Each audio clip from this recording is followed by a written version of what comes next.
Thomas with NBC Sports EDGE, joined by Vaughn Dalzell and Eric Froton, and this is the College Football Week 1 live Q&A. Welcome, fellas. How are you guys doing today? Oh, I'm ready. It is week 1 of college football, baby. I've been waiting for this all summer long. Let's go. Let's go. Yeah, I couldn't have said any better, man. I mean, I know you got boots on the ground. You're in Columbus. We're up here in the Northeast. We want to be where you're at. But, yeah, I love the slate today. Bounce back day for me. So, Brad, how's it feel to be in Columbus? What's the atmosphere like? I will tell you, there's something so majestic about walking around a college town and they're playing a top 5 team. Literally everywhere I go, I swear to you, that's all they're talking about. There could literally be anything happening in the world. All they care about is Notre Dame. It's like I went to probably about 5 different bars yesterday, and everything I heard was, how is CJ Stroud going to do? How is Marcus Freeman going to look? Marcus Freeman's coming back to Ohio State. A lot of people forget that, they forget that Marcus Freeman's coming back. So this is just as big a game for Notre Dame as is Ohio State. It feels absolutely electric. I'm excited to be at the game later tonight. There's a lot we're going to talk about, but let's talk about what happened on Thursday and Friday. And I'll start it off. Listen, I went to my first college football game of the season when UCF took on South Carolina State. Let me tell you, if you guys haven't seen it, you need to look up the fake punt. Basically what happened, let me set the stage for you. South Carolina State, they went for a fake punt earlier in the drive. They got it. Then they went for a fake punt again. It was like 4th and 19. He was probably 9 to 10 yards past the line of scrimmage, and it looked like he was going to get the first down, and he went and punted. I will say that moment alone made me more excited for college football than cashing any ticket all week. Oh, I mean, that is pretty exciting. I'll take my cashing tickets over the fake punt.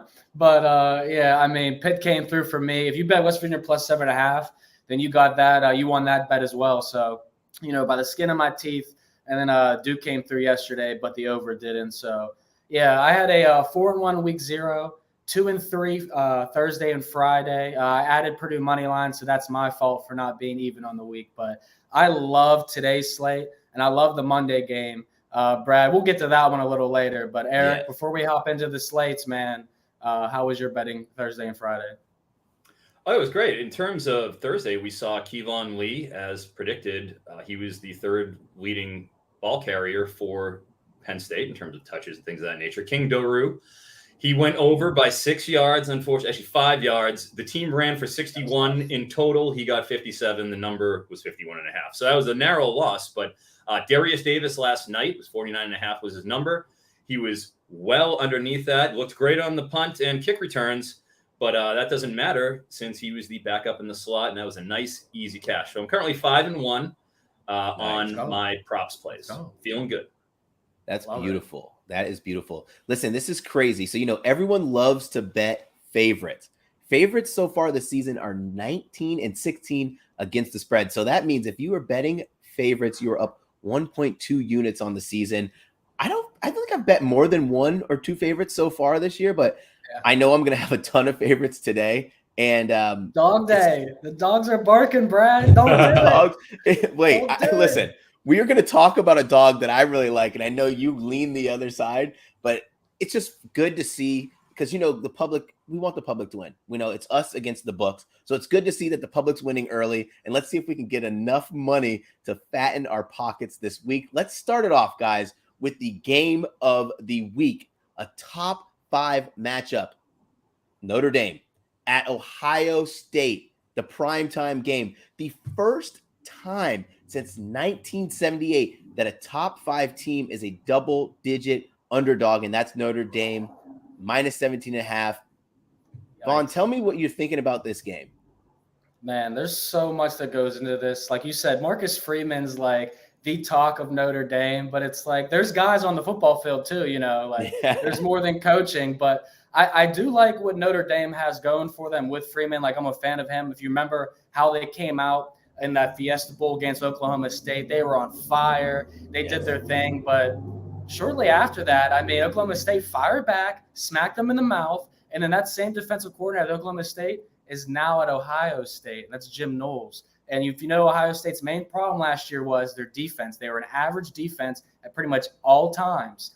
So will Jim Knowles fix it all in one time? I don't know if it's going to be one game fix, but Tyler Buchner, however you say his last name, is finna to get butchered. Okay, this guy has more rushing attempts than pass completions in his career. So I'm trying to find the best way to attack Ohio State. But right now, I'm seeing 16s, even a 15.5 on FanDuel, and I kind of like that. It's not an official play, but it's a very strong lead. And Brad, I'm gonna need your go ahead since you're at the game. Yeah. So the best part about being in Columbus is hearing the people who have been at the practices. And one thing that I was really concerned about this Ohio State team was how long would it take for Jim Knowles to implement that mentality, that tough physical defense? Because it's not an overnight thing. And sometimes it can't just take a summer. It can't just take a few months to be nasty in the trenches. If you remember that Ohio State versus Michigan game, Michigan didn't outclass them. They out-physicaled them. They were tougher in the trenches where it mattered. And so when I was talking to a few people who have been at the practices, one thing that they really said that they liked about what the defense was doing under Knowles at practice, blitzing. They were blitzing aggressively. With Jack Sawyer on the edge too, I think it provides a great opportunity for Ohio State. But honestly, look, the line opened at 10 and it ballooned to 17.5. Now it's coming back down to reality. If we've paid attention to anything so far in these college football games, how close the opening lines were. There are games that are just winning by the hook on opening lines. Even looking at the game that we saw last night, Illinois versus Indiana, I mean, the game opened at 4.5 for Illinois. So it makes a lot of sense for you if you want to be cautious. I do think that Ohio State has the upper hand here. They're at home. They remember that game against Oregon where Oregon smacked them in the mouth because they were not ready. I believe Ryan Day will have his side ready. I'm also a firm believer that they're not going to change their defense overnight. This will be something where they'll have growing pains. I'm on the total. And before we get too gung-ho about me betting the total, I'm leaning the total because there is 93% of the handle on the over. We all think it's going to be over. But last season, Ohio State only had 2 games where they didn't eclipse the 60-point mark. And one of those was a miserable game against Nebraska, and another one was a weather game. Outside of that, their offense has been humming. They have so many pieces in this game, so many pieces on offense where it just makes you want to believe in the Ohio State faithful. If you have any Ohio State loyalty in you, I think you guys are up for a big year. But from a betting perspective, the only thing outside of player props that I want to look at is the total. Eric, what do you think about this game? Well, I want to look at the player props. How's that, Brad? Okay. Yes, absolutely. One in particular that has been, this player, in terms of player prop realm, has been quite a topic this week. It's Chris Tyree.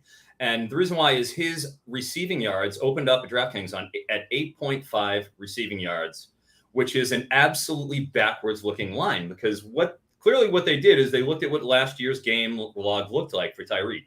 What they didn't look at is what Kyron Williams' game log looked like because he was the starter and that's what he was going to be emulating. Now, with Tyree, he has been at practice flexed out a lot, almost an H-back role, slot. Audric Estime and Logan Diggs are expected to also be in that backfield and get a large share of carries. So with Tyree being small, more of the Kyron Williams type, there's attrition in the receiving core. Avery Davis out for the season. They need some help at the slot. He's expected to be flexed out a lot more. And that's a big deal because that 8.5 receiving yards line got pulled. However, what didn't get pulled is Chris Tyree's 49.5 rushing yards. And I like the under there because, as you mentioned, Jim Knowles, 88 yards per game allowed for Oklahoma State last year. It was 5th in the nation. Ohio State has 8 returning starters from a defense that allowed 3.7 yards per carry last year. And in the last 7 games before they played Michigan, which, as you mentioned, was a bloodbath, they allowed 113 or less rushing yards in each of those 7 games. I think with 8 returning starters, an experienced line, JT Tuimalo, Zach Harrison, I think Ohio State is going to be able to suppress that running game to at least an acceptable extent, where Chris Tyree is going to have to get a couple of big runs off of limited touches because I expect him to be flexed out. 49.5 yards under Chris Tyree. I like that. The quarterback, too, for Notre Dame runs. Like I said, he has more rushing attempts than pass attempts in his career last year, and he played in 10 games. So he's obviously going to have some RPOs or like design runs where he just catches it, drops back, then runs right up the middle right away. So that's obviously going to take away from his carries too. So I like that. I like that look a lot. Do you have a bet on this game, Vaughn, or are you just kind of watching and waiting? No, I kind of wanted to hear what you guys have because obviously, like you said, the Ohio State opening at 10 is like, now it's out another touchdown. It's hard to bet that. But there's a guy in the comments that said this. Notre Dame is only ranked because they're friends with the Pope, and I feel like Notre Dame is very overrated. So I'm trying. There's plenty of time until tonight's game. That's the beauty of it. College football, there's such a big Saturday slate, so I can wait a little bit for this game and decide what I want to do. But yeah, I mean, I don't know how I'm getting talked off Ohio State. It's just not happening. It's going to be real interesting to see how Ohio State start. I really was interested in their first half team total, first quarter team total, and even those lines have been extremely exaggerated. I think you'll be able to tell what this defense is going to be like early. If I were to make a recommendation for anybody watching, is I would really pay attention to the opening lines or the closing lines, what the line closes at kickoff and what the live lines are. You'll be able to see if this team is playing tough. If it looks like Notre Dame is able to kind of move that strong Ohio State defensive line around, then Notre Dame's going to be able to put up points.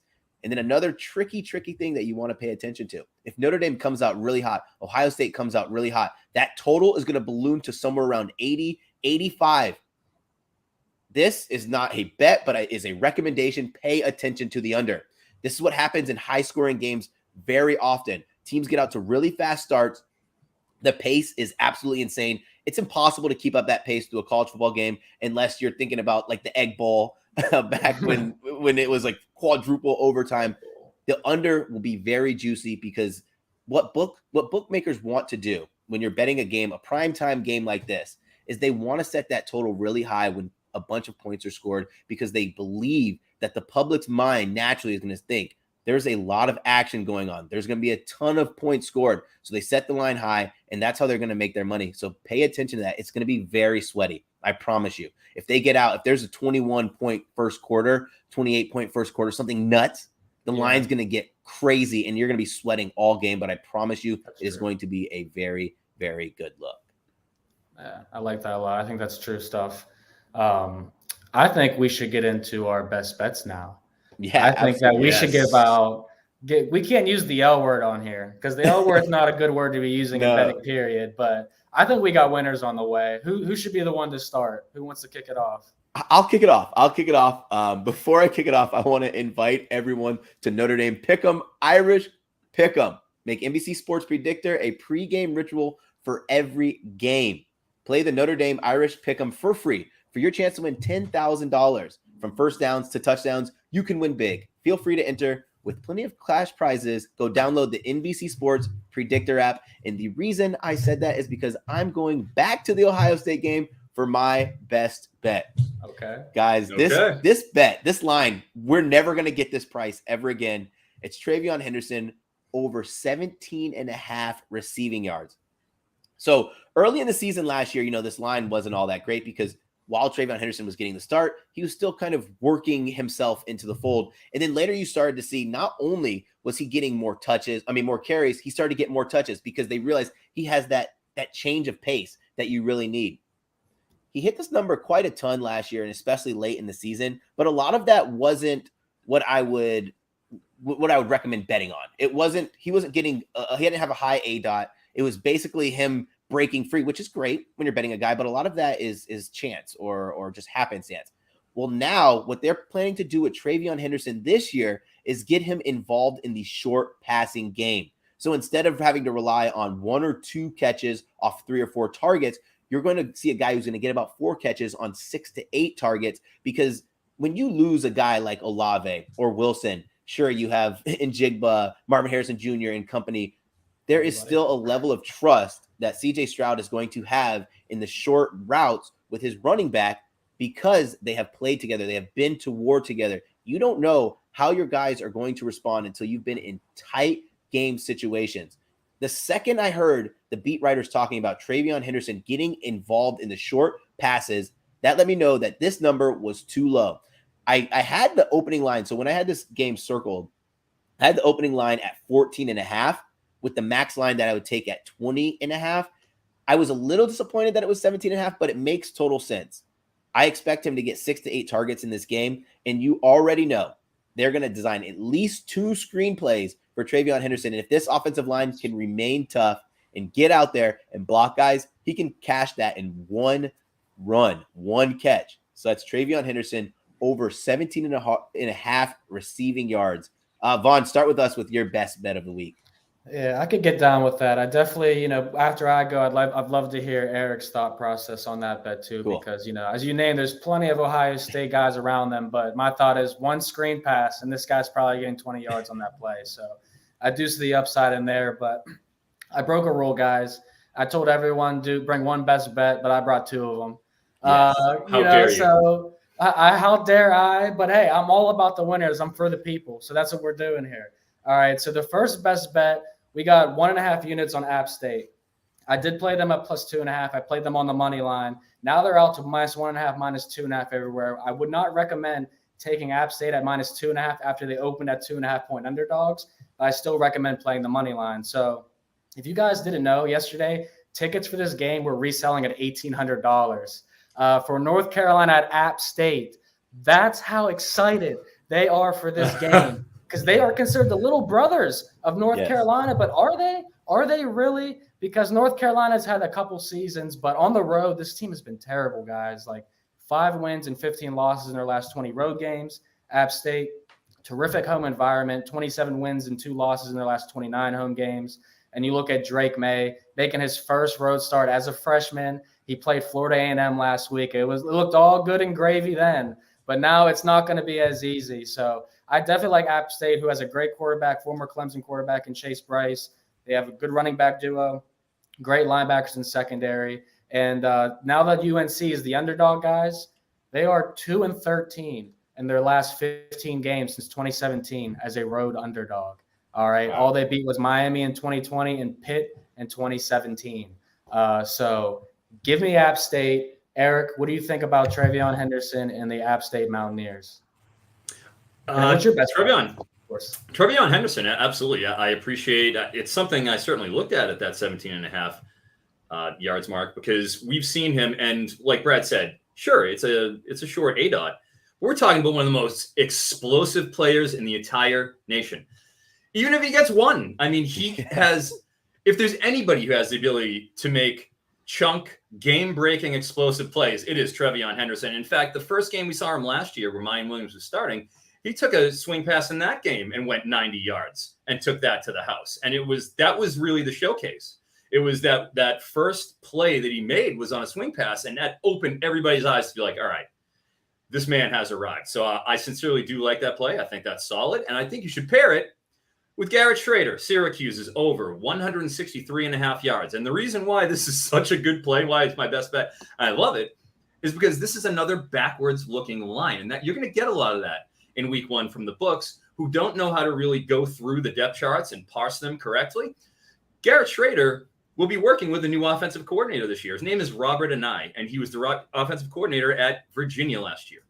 If anybody remembers Virginia, Brennan Armstrong and Bryce Perkins before him, each of the past 3 seasons, Virginia was top 5 in the nation in terms of pass attempts. All the reports out of training camp, is that they have been winging the ball around in typical Robert Anae fashion, and that you're not going to see the emphasis on the rushing game that you did last year, where they had to lean on Schrader and Sean Tucker. They'll be used, but it ain't going to be used anywhere near the way that he uses the passing game. Okay. For Louisville's part, they ranked 92nd in terms of team pass defense last year with a 65% completion rate allowed. UL is going to score. Louisville is a potent offense. It's going to be putting up 35-plus points per game behind Malik Cunningham. I'm not worried about that at all. They're going to have to keep pace. Here we go, Garrett Schrader. Fun. Guys, we just had breaking news on the show, basically. Someone hopped in here. Will Gray. Shout out to Will Gray.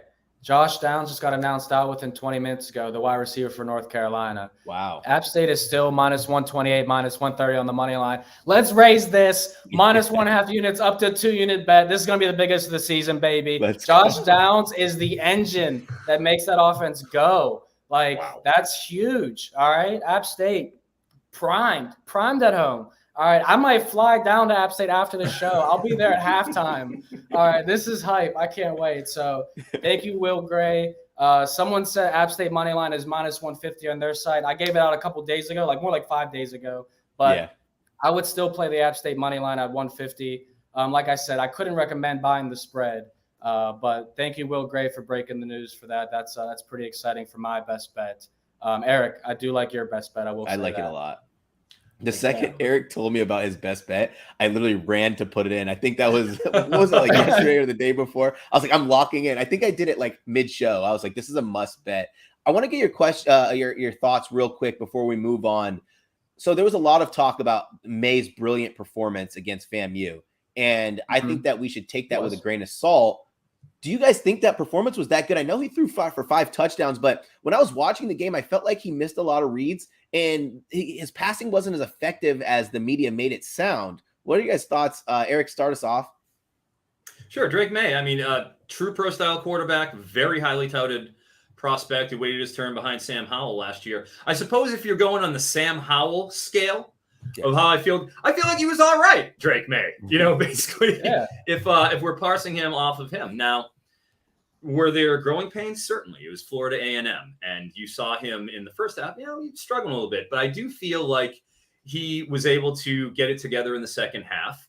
That being said, he was without his primary weapon in Josh Downs. I'm curious to see if Andre Green gets a little bit of run. He got all kinds of pub in the offseason. He's a true freshman that's coming in. He's their star wide receiver recruit. This may be when he is unveiled. And I'm very interested to see how that develops. Cool. So let's kick it over to some questions. I'll find one. Let's see. This one, I think kind of for me. What do you think about Alabama minus 41 today? For those who don't know, Utah State. Huge Bama guy. Tough. This is a tough one for me. This is absolute chalk, but I think it is going to hit. Nick Saban has an absolutely massive record against the spread in his home openers.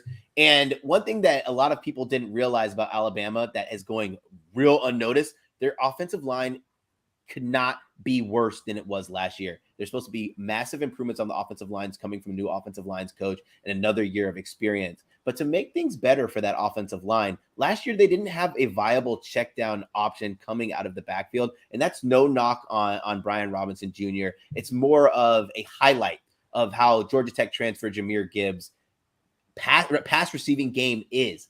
I think that when you have this game with a team who's going to score a ton of points, you have to also think, how are they going to defend? Now this is the first time in the Saban Alabama era where the strength of his defensive line is not coming from the middle of that defensive line, but it's coming from the edge rushers in Will Anderson, who could possibly be the best defensive player in the country, and Dallas Turner, who is an up-and-coming superstar. So I think that it'll be very tough for Utah State to score points this game. While I would personally not bet minus 41 ever in a game, if you really want to have some action on that game, I think that's the way to go because most books aren't going to open up any kind of player props. And you see this is going to be a Saban game where he's going to want to win this. He's going to put up 50-something points. It's going to be hard for Utah State to score. Any thoughts on that, guys? I'm definitely not touching Alabama today. I will say, being in Connecticut, I only have a few places that I can bet. But I believe it was either DraftKings or FanDuel, they have a special for Alabama to cover, Georgia to cover, and Ohio State to cover. One of those teams are not covering. No. I think Alabama and Ohio State are the ones that cover. I think Georgia's the one that doesn't. Because, you cannot trust the promo boosts on the sports books. You should be fading those. So, I'm not going to lay 41 points with many teams. I'm laying 28 with the team today, and that's enough for me. But when you hear the name, you'll understand. I lean Bama. I'll go quick on this. Utah State, 41 points. This team won the Mountain West last year in the first year of Blake Anderson coming over from Arkansas State. He took a roster that was 1-11 the year before, and he won his conference with it. So this isn't a bad team in Utah State. It's just they're going to be relying on the pass. What I'm concerned about is Utah State got out to a very slow start last week against Connecticut. Down like 20 points in the first half. And then they rallied back and they were able to get it together. But you can't come out slow against Alabama or it's over. No. And if you're just going to have to rely on the pass against that Secondary, good luck. That being said, man, I can't. It's so many points. It's just so many. It's 6 touchdowns. I'm just going to respectfully lay off. What do you think about Schrader? We got a question about 172. Is that good on his amount? All day. All day. Just look at Virginia's game scripts. Look at the last 3 years of how Virginia ran their offense. Their running backs did nothing. Wayne Talapapa had to go and get out of town. Now he's in Washington with a 72.5 number that I like the under on too. Ooh. I just absolutely 172.5 all the way up to 200. I think that's reasonable because all the practice reports are saying this is what is happening. This is the game flow. They're not just going to switch to 12 personnel after they've been doing the Robert and I system all training camp. This is what he does. This is what they do. It's a bad line. Take it. All right. I like the sound of that. Let's do we'll do one more. I saw someone ask a question about Vanderbilt, and then another guy said, lock of the day, Vanderbilt 18, putting my house on it. They looked amazing versus Hawaii, but totally different situation this week, in my opinion. I don't know about laying, they're playing Elon, and Elon had a guy. I'm an IUP grad. I got the banner up there on the wall right above my finger, and they got an IUP coach of the past, and they've come a long way. And I like Mike Wright a lot. I might look like maybe another Mike Wright rushing touchdown prop over that. But I mean, it's hard not to lay 17 or 18 with Elon. And I want to give a shout out to Justin. Bring back pitcher props. The answer to that is no. Guys, what do you think about Vanderbilt? Oh yeah, man. I will say this: Mike Wright looked really good. Really good. But when we see these early games against teams who are basically rebuilding, it's also you have to take kind of some of that with a grain of salt. Like you said this on, I believe it was Bet the Edge, Vaughn, when you were highlighting how bad Hawaii is going to be. Mm-hmm. It took me probably like 3 days to really grasp the concept of how bad that turnover is affecting or going to affect Hawaii throughout the season. I will say this, and this is a piggyback off Vandy. I have a teaser, and I hate teasing college football because there's way too much variance. But I did tease Western Kentucky down against Hawaii today. Yeah, in terms of Vanderbilt, I have no problem with laying the 18 points. Absolutely. We saw him look pretty darn good against Hawaii. And keep in mind, this is the second year of new head coach Clark Lee. So he's had the year to get familiar with the roster, put in his guys, 7 returning starters on offense, 7 returning starters on defense. You saw Mike, all the right moves last week. I mean, he almost ran for 200 yards. Okay, nasty. That gives them a dynamic they didn't have last year with Ken Seals, who was just a statuesque pocket passer. Excuse me, pocket passer. I think they're just a little too dynamic. Will Shepard's an excellent receiver, very dependable, and you got Raymond Davis, who ran for 1,000 yards previously. For Temple back. Lay the 18. Go for it. Lay the 18. You guys heard it here. Lay the 18 on Vandy. So let's move over to the People's Parlay. For those who don't know, we're going to do a parlay each week where we each give our favorite picks and we parlay them together. This week, I'll do a quick rundown of what the picks are, and then I'll let each of us explain why they like it. The parlay odds are plus 503, with the first pick being USF plus 12, Utah moneyline, and Michael Wiley, running back from Arizona, under 50.5 rushing yards. Vaughn, why do you like USF against BYU today? Man, there's a lot of reasons why. All the pros are on USF, first off. So that makes me, I wouldn't be opposed to throwing App State in there now, especially since Josh Downs is out. But USF is 2-0 ATS in the past few seasons against BYU. BYU makes the trip down there. And of course, we could talk about the humidity factor, which I find it very interesting attacking games at those type of angles. So this morning, I just pulled it up to see what it was in Utah compared to Tampa, Florida. All right, temperature-wise, humidity-wise. Florida is looking at 65 to 70% humidity with a feel of 98 today. Utah, a feel of 99 to 100, but a humidity of 15%, all dry heat there. Totally different situation. Then you look at USF, not the same USF Bulls team that your parents might know about, okay? Or even that we might know about. This is a totally different situation where they go get guys like Gary Bohannon. They get transfers from North Carolina, from Clemson, from Maryland, from Virginia Tech. This became one of the worst teams in the country last year to one of the most up-and-coming teams in the country this year, becoming the most experienced roster in the entire NCAA. And now you have BYU who has to make the trip there. But right after this game, it's fade away because they play Baylor next week and then they play Oregon the following week. So if you think BYU is going to go at least 1-2 ATS, I don't think so. I'm fading them all 3 weeks to open the season, and that includes here at South Florida. So I grabbed them at 12.5. There's still 11.5s and 12s out there. I recommend getting in on the action. That's my leg. Yeah, when I was looking at this game, it was kind of interesting. So the mistake a lot of people when they handicap games, they just look at returning players. They don't look at returning production, which is very important for FSU because with the transfers they come in, they have a lot of snaps under their belt. So I'm down for that. I'll go with my pick, Utah money line.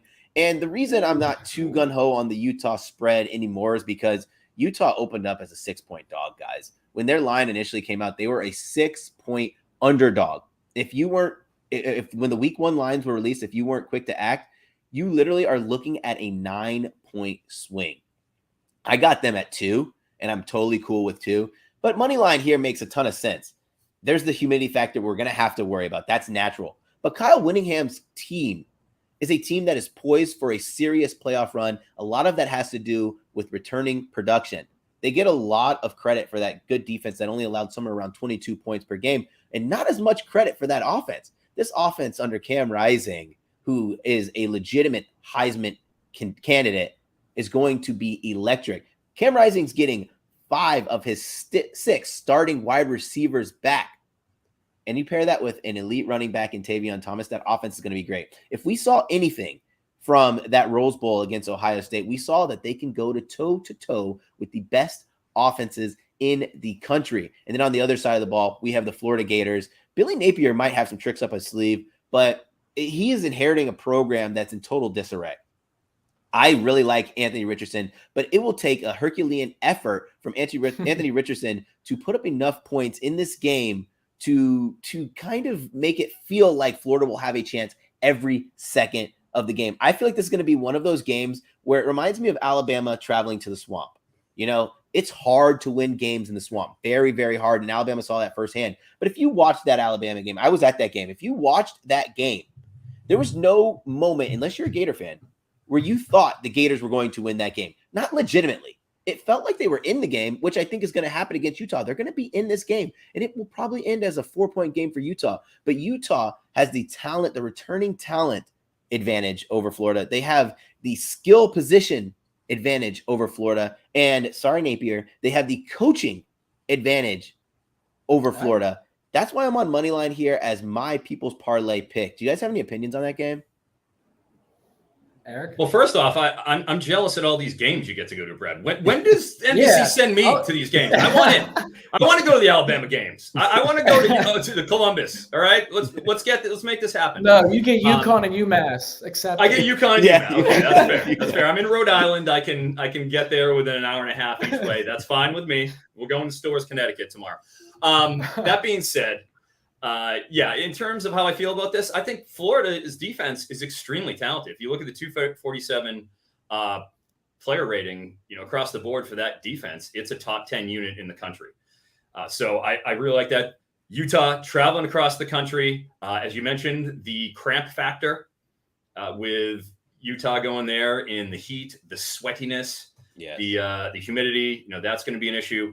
It's always tough for West teams traveling east. As somebody who lives in the West and has traveled east, let me tell you, that's no fun. So I think that's a close call for me because my cousin Cole Bishop is a starting safety for Utah. So I am obligated familially to go with Utah. Yeah, Cole, my boy. You should never lose a Utah bet all season then. If that's the case. I will not. Well, I will never choose anyone but Utah all season. But that being said, I'll move on to my people's parlay. The people's parlay, like The Rock would enjoy. Michael Wiley, Arizona. Okay, this is another. You're seeing a trend here in week 1, which is depth chart semantics and depth chart sort of gamesmanship. Okay, it's you have to parse these things. You have to read the reports, see what's happening in practice, and then apply that to what you're seeing in the depth chart. So the reason why we're listed at 50.5 yards here is because he was listed first in the depth chart. However, Michael Wiley is a holdover from a previous regime, Kevin Sumlin, the ill-fated Kevin Sumlin regime. And he's a guy who averaged 3.3 yards per carry last season when he got the opportunity to run. That was the worst out of all 4 returning running backs for Arizona this season. And Jed Fish's, the new head coach, his first season. So now we're in year 2. Everything's set up. Now we know who we are. We have 2 freshmen that have been getting all the buzz out of camp. Jonah Coleman, specifically, who is actually the less heralded of the 2, but 5'9", 216, has looked great in camp. Okay, but he's a true freshman. Again, Rayshawn Luke, legitimate 95 rated 4-star running back, but he's more of a third down back, a little smaller, 5'9", 175.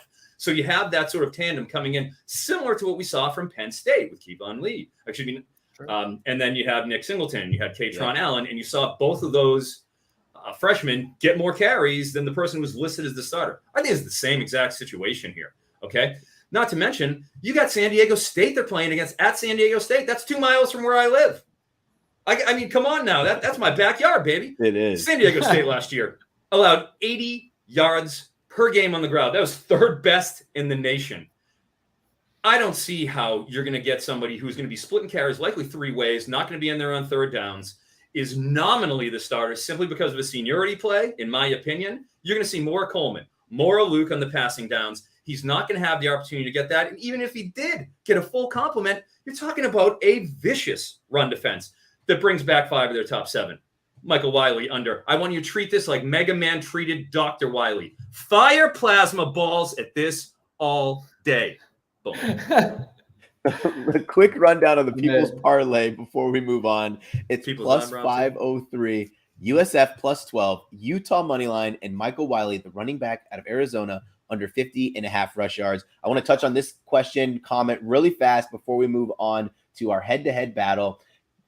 Joe Knight said there's lots of offensive firepower returning in Eastern Carolina versus North Carolina State. Feeling the over. Great job first. Thank you. I actually teased North Carolina State. And again, I teased it with that Western Kentucky game. I do not recommend teasing often in college football because of the parity, but I wanted to get down to the key number. I wanted to get to that possession number. I agree. There's a ton of firepower returning in this game. But what I also want people to realize is North Carolina State, most of their explosive plays and high value plays came on the defensive side of the ball. I don't think the over is a bad score because I think this is going to be a better ECU. But I am worried that, how do I say this without being insulting? I am worried that the North Carolina State offense is not going to be as good unless they're having short fields like they did last season. I'm a firm believer that Leary will be a good quarterback, but I don't think they're going to be as explosive as everyone thinks they're going to be. This could turn into being one of those showcases for the North Carolina State defense with one of the best linebacking group in college football. So while I do agree that this could be explosive, I'm afraid that, this North Carolina State team got a lot of their scoring firepower from great field position, from great defensive plays. Eric, do you have a thought on that? Oh, yeah. I love NC State this year, frankly. And as you mentioned, their defense, I absolutely think the world. 10 returning starters last year from a team that allowed under 20 points per game, which is pretty darn good for a mid-tier school. And where you got Devin Leary, who's been so precise. Even though we lose Emeka Mezi, there's still Devin Carter. There's still Thayer Thomas. I really like NC State a lot. And obviously you have another experienced team in ECU. They really had a nice second half of the season. Holton Allers is as battle-tested as you're going to get for a quarterback, in terms of, the AAC. Keaton Mitchell hit 23 miles an hour on the gun or whatever that would be considered. Last year he's electric. And you have Isaiah Winstead in there. Transfer from Toledo, even though his prop is at 69.5 yards. I like the under there. I like the under in NC State. But nice. I think that's a pretty reasonable take. And I think with the offensive firepower there, again, the only thing I have concerns about is I like that NC State defense. And I think they could be a problem for ECU. But hey, if you're feeling the over, go with it. I do, and I hate saying this. I do think they have the best linebacking group in the country, and hate saying that as an Alabama guy. But man, let's move over to our head-to-head. Oh, so we're going to do a head-to-head each week where we pick a game. We're going to be on opposing sides, and this week it's Cincinnati versus Arkansas. Arkansas, the 7-point favorite, Vaughn, man, I got to know, why are you on the Razorbacks -7? So I thought this would be a fun thing to do, and the winner and loser, we buy each other pizza every week. Yes. So next Saturday, you'll have a pizza at your door if you win, and then I'll have a pizza at my door if I win. But, it was difficult finding an opposite side of you because normally we have similar interests when we look at games. But Arkansas, to me, man, there's a couple of trends that really stood out because you guys know I like to consider myself a trend guy, not much a trend setter, but a trendy person. Coach Pittman is in his third year now with Arkansas. 4-0 on the money line and 4-0 ATS versus non-conference FBS opponents. All right, when he's the home team. Substantial. He's also 4-1 in his season openers, Arkansas is, since 2008 against FBS opponents. So Arkansas is very good at home against non-conference FBS opponents, and when they open their season against FBS opponents that are non-conference, they do really well. But they get plenty of guys back. When you look at Cincy, I know that everyone's going to say they're going to reload in a lot of ways, but Ben Bryant is the quarterback there. He was at Eastern Michigan last year. I did like him, but when you consider he's not very explosive or athletic, and then you have KJ Jefferson on the other side, I like the chance that Arkansas at home can get it done. So I'll take Arkansas. You can have the Bearcats, my friend. It was fun thinking about this game, and it's cool how we generally do end up on the same side of a lot of bets, and we handicap vastly different. You are a numbers guy, and I'm learning to be a numbers guy. I'm a situational guy, especially when it comes to watching movement and tracking movement and what the lines are telling me. And this game, before I even looked at it from a statistic standpoint, someone reached out to me on Twitter and they said, what do you think about this game without the numbers? And so I talked about, man, Arkansas is probably going to run the ball. They have KJ Jefferson, who is line right now, I thought was going to open at 56. It opened at 42.5. Smash that, by the way, guys. Smash that. I thought they were going to establish the run. Pittman wants to get dirty. Pittman wants to know, if you guys heard that quote, I'm not going to repeat it because he got in trouble for it, and I'm not trying to get in trouble for it. But Pittman made the most telling quote. This game for him is about finding out the guys on his team who are down to get dirty, guys who are down to sell out. That's what college football is all about. And I wanted to see what the numbers look like after I thought about this is going to be a grind throughout the entire game. I look, it's 6.5 at that time, and the total was trending towards the under. What that told me was one or two things are going to happen in this game. It's either going to be Arkansas winning this game like 40-7, and Cincinnati can't get anything going, or it's going to be a one-possession game, low scoring, where both teams establish the run and play very good defense. For me, backing Cincinnati was me playing the numbers here. Yes, I could talk about Ben Bryant and his big arm and how great he's supposed to be. Fickle hasn't even really named a starting quarterback. I looked at the depth chart yesterday. There's a lot of oars on there. I could talk about the offensive line returning a lot of talent and production, the defensive line returning a lot of talent and production. For me, this is a numbers play. I also think that people are so high on Arkansas this year, but it could be a little bit of false hope. I think this Arkansas team will be a 9-win team. But a lot of people are considering them a team that's really going to challenge for the West in the SEC, and I don't see that. And I'm not going to be so quick to believe that Luke Fickell's not going to have his boys ready every single week after. Listen, they had an amazing season, but to him, he will tell you getting blown out in the playoff was a failure. It's not always about winning games, but it's about bringing momentum into the next season. Losing Desmond Ridder is going to hurt. Losing Jerome Ford is going to hurt. Losing the cornerbacks is going to hurt. But if this team is really behind one of the best college football coaches, they will stay competitive the entire game. Let's remind you, this is an Arkansas side that is not in Alabama. So they do not have that daunting fact of playing all of these 5-star scary Alabama players. I think it's going to be a lot closer than the spread indicates. And if I am wrong on my belief, I cannot wait for you to get your pizza, post it on social media, thanking me for the pizza. But I believe this will be a fun game. Oh, good news for you is I like my pizza plain, just extra cheese. You know what I'm saying? So it'll be a couple dollars cheaper for you. But we'll see what happens in that game. I think it's going to be one of the highlights. We see, the spread come down on that. We see a couple spreads moving right now. I want to note North Carolina State's now out to -13 against East Carolina. So that's moved out from 10.5. Michigan, 31-point favorite now. That's a noon kickoff at home against Colorado State. App State, Now out to -3 and -150, baby. We are laying it, boys.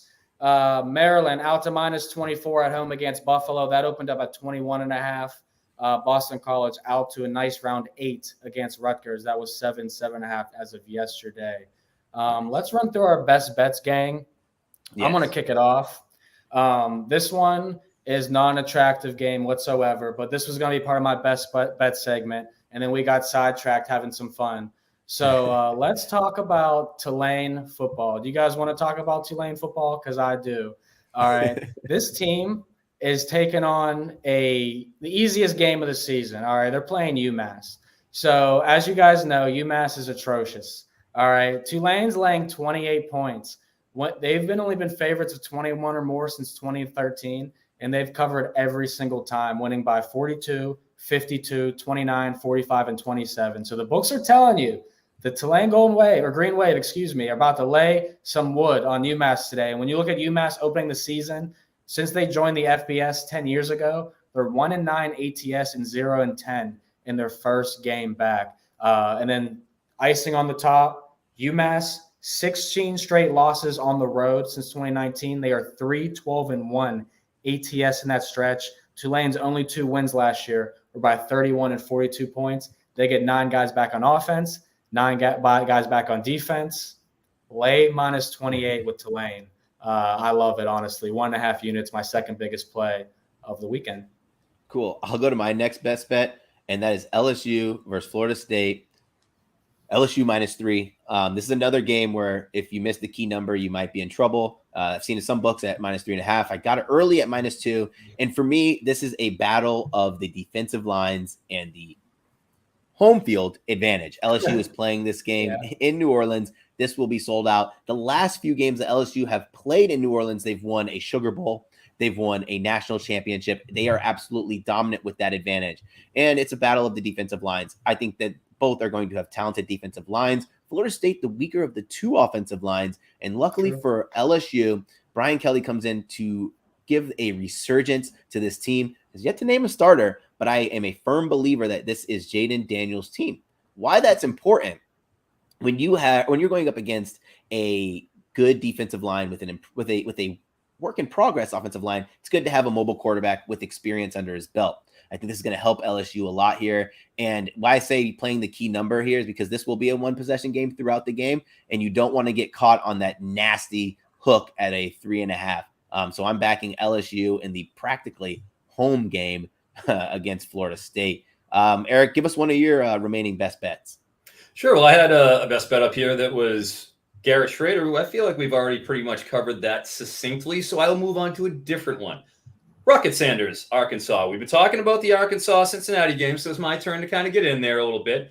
71.5 rushing yards. I like the over. Dominique Johnson, who was the sort of co-starter with him last year, is out. He will not be playing. And with Cincinnati, as we know, they lost a lot off that defense. And even though they lost Sauce Gardner, hey, they lost a lot up the middle too. Their defensive tackle, best one, Curtis Brooks, 6th-round draft choice, gone. Myjai Sanders, their edge defender, who was electric last year, 3rd-round draft choice, gone. Darian Beavers, middle linebacker, who had over 100 tackles, was an absolute thumper. Downhill, gone. Again, draft choice. And finally, strong safety, Brian Cook, who is maybe the most impactful run defender on the entire team. His tape was ridiculous in terms of run support. You play him in a box, he's basically another linebacker.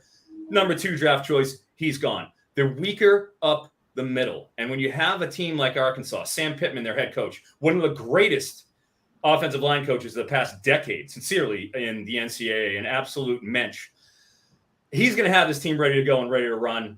Also, KJ Jefferson's obviously back too. He's going to help supplement that game. I think you see a full complement out of Raheem Sanders, Rocket Sanders, NFL draft choice potential next year. He's got all kinds of Debbie buzz. I will be writing about him at some point this year in my player column. I like his over. Dude, I'm a fan of that one. That's great. That's great. I literally said they're going to run the ball a ton this game. Oh, man, what a great look there, Vaughn. What you got for us?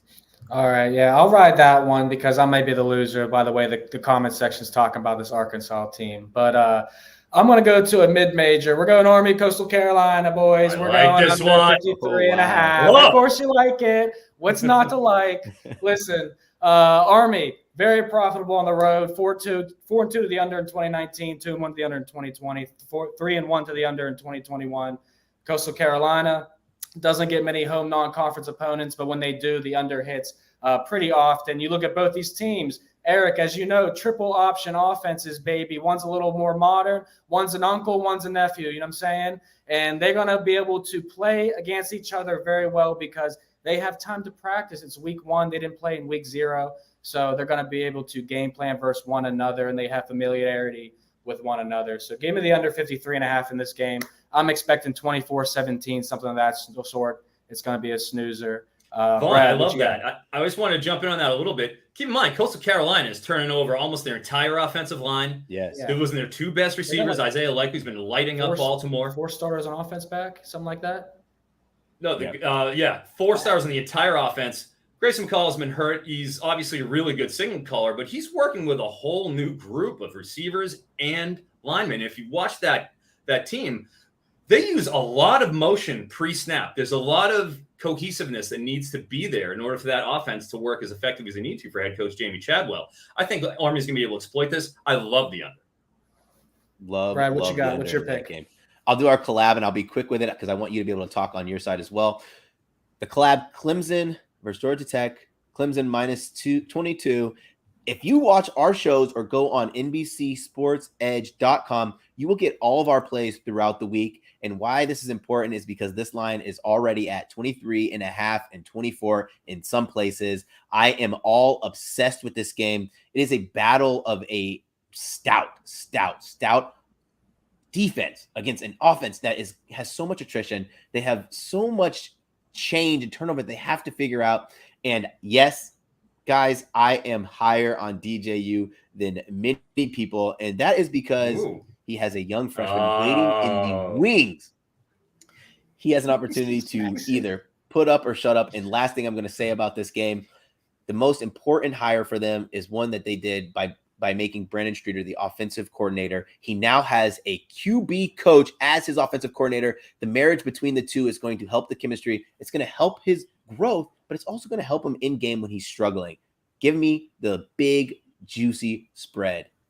Yeah, I love it. I think Clemson is going to lay the wood and smack them up. If you look at what happened before last year, obviously Clemson's offensive line was a huge factor in DJ's regression and why he looked the way he did. But they looked much improved in spring ball. In the fall practices, they looked a lot better, and he looked much improved with his arm. He lost weight as well. You look in the series. Obviously, Clemson won 14-8 last year. I watched the entire rerun of that game, and I don't ever want to see it again. But Clemson, before that game, their last 3 wins in the series, 73-7, 52-14, and 49-21. Clemson's on a 5-1-1 ATS streak in the last 7 against Georgia Tech. Tech is going to get blown out. Clemson's back, ladies and gentlemen. So Brad and I collabing on that one. I love the Tigers. Eric, what's your next pick? Quinn Ewers, right? He's at 232.5 passing yards on DraftKings. He's at 249.5 currently on Underdog. I love this over at 232.5. It actually started out at 238, went down a little bit. It's one of those few lines that it's going back and forth on different books. Listen, Steve Sarkisian is going to want to go out there and get his bonus baby QB, who is one of the highest rated quarterbacks in the history of 247 Sports Player rating. He was a perfect 1,000 rating. And if you watch him, this kid has got a cannon. He has the ability to flick. He just flicks his hip, gives a little, throwing a 15-yard out to the field side, and he is dropping dimes on him. First play out of the spring game that he threw a 75-yard touchdown to Isaiah Nair. Now, Isaiah Nair isn't there, but Xavier Worthy is. Ajay Hall is active today, and you got Jordan Whittington back. They are going to light ULM on fire. Okay, this is one of the worst defenses in the nation last year. No way. 232.5 yards. I've seen a couple people saying under. I saw one person in particular saying under on Quinn Ewers 232.5. Do so at your own peril. Over. Quinn Ewers 232.5. Done. Write it in the book. He said, do it. Let's see if we can get to any questions on here. Are there any questions you see, Vaughn, that you kind of want to touch on before you give your last and final plays? Let's see here. The people asking about, App State. We talked about that early in the show. Not too many, but we definitely encourage them. We got about 5 minutes left. So if you guys have any questions watching or games that you're playing, definitely please let us know. I do have 2 plays left, so I'll run through them quick, and then Eric or Brett can get to their plays. So interesting game here. We are going to Virginia, all right? And we're taking not only the money line, but we're also taking the plus 6.5 here for the road team, Middle Tennessee State. We talked about at the beginning of the show, all the favorites have been cashing. The home favorites have been cashing. Not so fast. We saw Virginia Tech be the first, Virginia Tech take the loss to Old Dominion. That's going to start the road teams, or the underdog teams, start getting these dubs. And Middle Tennessee State has a very prime opportunity. While James Madison does play their first FBS game officially, they joined the Sun Belt. It's going to be very exciting. They wish last team's year was the one playing in Division I this season. Their quarterback had 41 touchdowns, 4 picks. He's gone. Top 2 linebackers gone. Middle Tennessee State has a good returning team. So we're playing the 6.5, and we're playing the money line. And then we're going the last pick real briefly. It's my smallest play of the day, a half a unit. Got Miami yesterday on Bet the Edge at 17 at minus 125 odds. They are now 14.5 and 15-point underdogs. The closing value is there. I would stay will take the Red Hawks, as Brett Gabbard and company have been exciting, and they can have the offense to keep up with Kentucky without their 2 best offensive players. So those are my plays in general. Boys, what do you got before we get the comment section going? Yeah, I'm ready to roll. I'll give you Louisville at over Syracuse, minus 4.5 real quick. Syracuse 3-man D-line loses all of them from last year, and they're currently topping out at 268 pounds for their defensive tackle. That's bad news against a Louisville team. Rushed for 210 yards per game last year and 5.5 yards per carry. They got a 3-headed running back, Tyon Evans, Trevion Cooley, Jalen Mitchell, all solid backs, and, of course, Malik Cunningham. It's bad news for Syracuse. They're not going to be able to hold that front. Give me Louisville. And one more, Kenny McIntosh, under 69.5 rushing yards. He's playing the James Cook role at Georgia, okay? Last year, James Cook, in 15 games, crossed the 70-yard threshold 3 times. Oregon has a stout front 7 that ranked 14th in suppressing rushing explosiveness last year. They got everybody back except for Kayvon. Give me that under. Also very important, check out and make sure you know what's going on with Kendall Milton. He had a hamstring injury. He's been babied and taken care of. Kirby Smart said he's been looking good and he's ready to go. Hold this until the game time. Make sure that Milton's actually going to be in and active, and then roll with that under on Kenny McIntosh. Yep. Let's get to some questions. But before we do, I just want to say that Kenny Mack line, when I saw it come out, that's what I call a media line. You do a very good job of this and telling the public is pay attention to the media stories versus what's actually happening in their roles or what's actually happening at practice, because a media will talk about a player, a double-headed monster or something, and then the lines will be accordingly. Let's get to this UCLA line. Is minus 14 too good to be true against Bowling Green? I am high on the Bruins this year. I do not like playing that line. Reason being, we know what we're getting with Dorian Thomas-Robinson and Charbonnet. We know what we're getting. Defensively is where the biggest question marks come from this UCLA team, and it kind of reminds me of that Western Kentucky versus Michigan State game. And it's kind of interesting to see Michigan State covered that first half by the skin of their teeth and covered the spread by the skin of their teeth. I do think Bowling Green's going to be able to offer a little bit, and I don't want to get caught in that situation where Bowling Green scores 7 points in the game. The first half ends on the 13 number because there's 2 field goals kicked by UCLA. Yeah, well, I mean, you look at where this opened at in the offseason. Bowling Green was like a 35.5-point underdog or 36.5-point underdog. And now they're all the way down to 23.5. So, the value is on UCLA if you're betting the full game or betting the first half. But at the same time, like, the Sharps have gotten their fill on Bowling Green, and they're feeling pretty confident. So, yeah, I guess UCLA would be the right side. Bowling Green's offense is certifiably morose, is the vocabulary we're going to use. That being said, their defense is real good last year. They gave Minnesota a hell of a time. And UCLA has 2 returning starters on D. Yeah. And the D wasn't particularly ferocious as it was when they had 10 returning last year. They allowed 27 points per game and 250 yards passing. So, yeah, I have a hard time laying that line with a legitimately pretty good defense for Bowling Green. Guys, thank you so much for tuning in to College Football Week 1 live Q&A. And for Vaughn Dalzell and Eric Froton, I'm Brad Thomas. Best of luck on your bets. Take care.